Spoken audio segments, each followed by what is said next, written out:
Hi friends, welcome to work shop.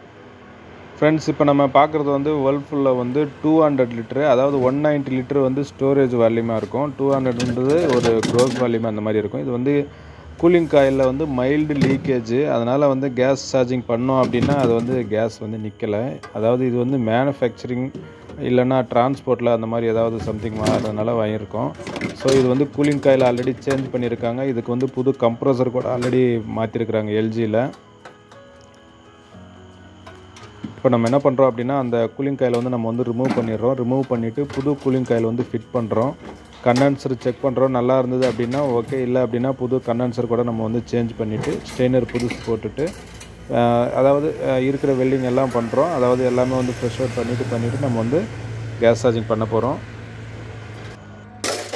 இது அந்த cooling coil fit பண்ண அந்த ஃப்ரண்ட்டு பேனல் கூட அந்த பிரேக் ஆகிருக்கு. சேம் ஃப்ரிட்ஜு நம்மக்கிட்ட இருந்தது. ஸோ நம்ம என்ன பண்ணுறோம் அப்படின்னா, அந்த தெர்மாஸ்டார்டரை நம்ம ரிமூவ் பண்ணிவிட்டு அந்த பேனல், அதாவது கூலிங் காயில் வந்து செட் பண்ணி பிடிச்சிட்ருக்கிற அந்த பேனலை கூட நம்ம வந்து சேஞ்ச் பண்ணிடுறோம். ஏன்னா பிரேக் ஆகிட்டுருக்கு. கீழே வந்து ரொம்ப ஓப்பனாக இருக்கும். அது சேல் பண்ணணுன்னா கஷ்டமாக இருக்கும். ஸோ அது கூட நம்ம வந்து சேஞ்ச் பண்ணிடுறோம். தெர்மாஸ்டார்டர் மாற்றலை. ஏன்னா இது வந்து ஓவர் ஐஸ் கட்டுச்சு, அந்த மாதிரியெல்லாம் ப்ராப்ளம்லாம் வந்ததில்லைன்ற மாதிரி தான் இருந்தது. இது வேறு ஒரு ஃப்ரிட்ஜ். இது சேம் மாடல்ன்றதுனால நமக்கு வந்து கரெக்டாக செட் ஆகிடும்.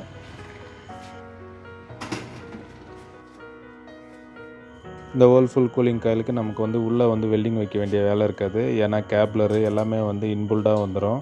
ஸோ ஸ்ட்ரெயிட்டாக அந்த ஹோலில் விட்டோமா, வெளியில் எடுத்துட்டோமா, அப்படியே வந்து ரெண்டு வெல்டிங் தான் இருக்கும். ரொம்ப சிம்பிளாக முடியும் இந்த ஃப்ரிட்ஜை பொறுத்த வரைக்கும். ஆனால் கம்ப்ளைண்ட்டும் இதில் தான் நிறையா வரும். நம்ம ஒரு வேளை எல்ஜி சாம்சங்காக இருந்தது அப்படின்னா நம்ம வந்து உள்ளே வெல்டிங் வைக்கிற மாதிரியெல்லாம் பண்ணிகிட்ருப்போம். இதில் வந்து அந்த வெல்டிங் ஒர்க்கே இருக்காது. ரொம்ப சிம்பிளாக ஒர்க் முடிகிற மாதிரி இருக்கும். ஆனால் இந்த மாடலில் வந்து கொஞ்சம் கம்ப்ளைண்ட்டுங்க வந்து நிறையா அதிகமாக வரும்.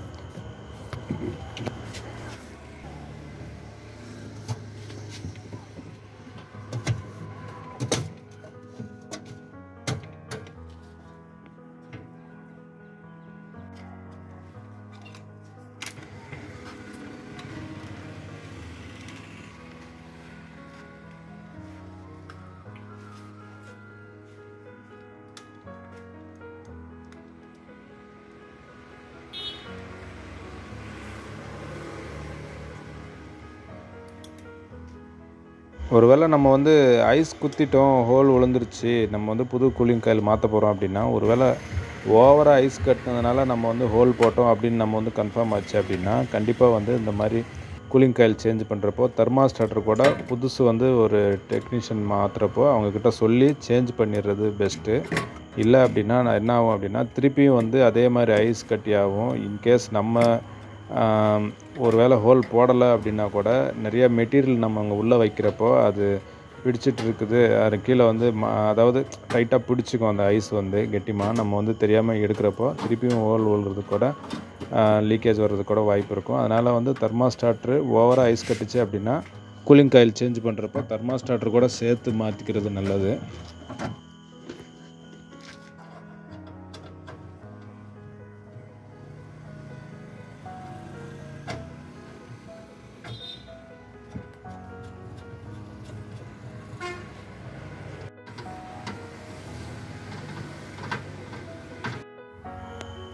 கண்டென்சர் கூட நம்ம வந்து புதுசு போட்டிருக்கிறோம். இதுக்கு வந்து ஸ்ட்ரெயினர் நம்ம வந்து புதுசு போடுறோம்.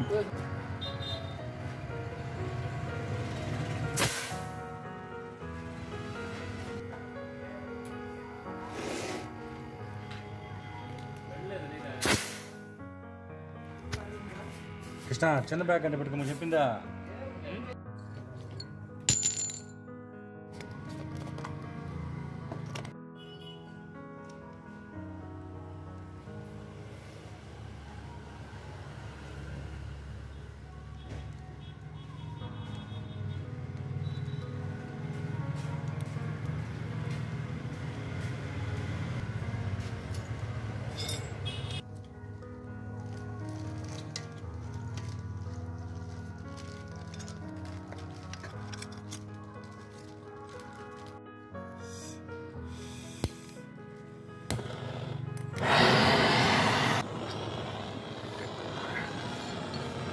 சரி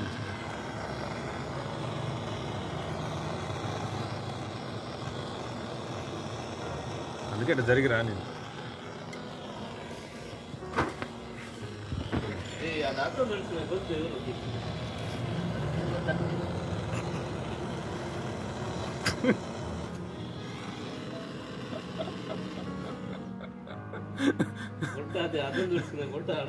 వికారంగా అవుతాడా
கேப்லர் வெல்டிங் வைக்கிறோம். நம்ம வந்து இதுக்கு வந்து செக்ஷன் ஃப்ரெஷ் அவுட் பண்ண வேண்டிய அவசியம் இல்லை. ஒரு வேளை பண்ணுறதா இருந்தால் ஜஸ்ட்டு ப்ரெஷர் செக் பண்ணுறதுக்காக பண்ணிக்கலாம். வெல்டிங் எல்லாம் முடிச்சாச்சு. இப்போ வேக்யூம் வந்து ஒரு 10 நிமிஷம் வச்சுருக்கிறோம்.